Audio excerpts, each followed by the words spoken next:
Magandang araw naman sa atin ngayon. Welcome sa aking YouTube channel, Hedge Pintor Vlogs.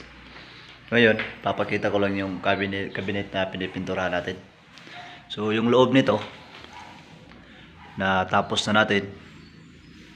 Gamit pala natin dito, automotive. So, ito yung loob niya. Meron lang tayong i-retouch dyan konti. Tsaka yung mga pinto ng cabinet natin. Natapos na namin ito masilihan. Gagawin lang namin dito.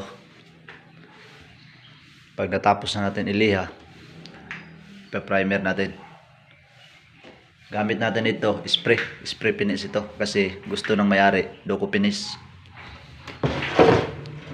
Tsaka yung mga drawer niya dito, papakita ko sa inyo. So dyan, may pinto pa tayo dyan.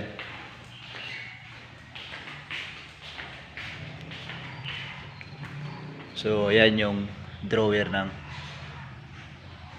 cabinet natin. Natapos na natin yan i-primer. Gagawin natin dyan, lilihain natin. Titignan natin yung mga retouching at i-retouch natin. Pagkatapos ipa-first coat natin yan. Gamit natin dyan acrylic kasi Doco finish. So sprayan lahat. Ito yung gagamitin natin, compressor tsaka yung spray gun natin. So konting-konti na lang. Yun lang yung tinatrabaho natin dito, yung cabinet tsaka yung mga may konting naiwan na trabaho. So ipapakita ko sa inyo kapag natapos na natin ito trabahuin lahat.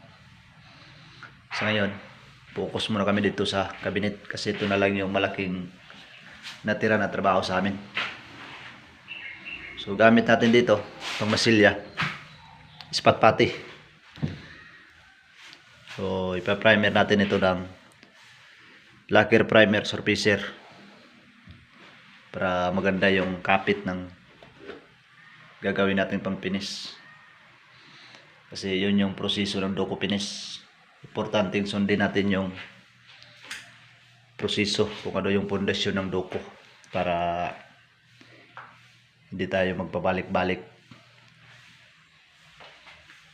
So sa hindi pa po nakapag-subscribe sa YouTube channel ko, please subscribe. Paki-like na rin. Tsaka share para makita ng iba yung trabaho natin. So yun naman po, Hedge Pintor Vlog. Maraming salamat.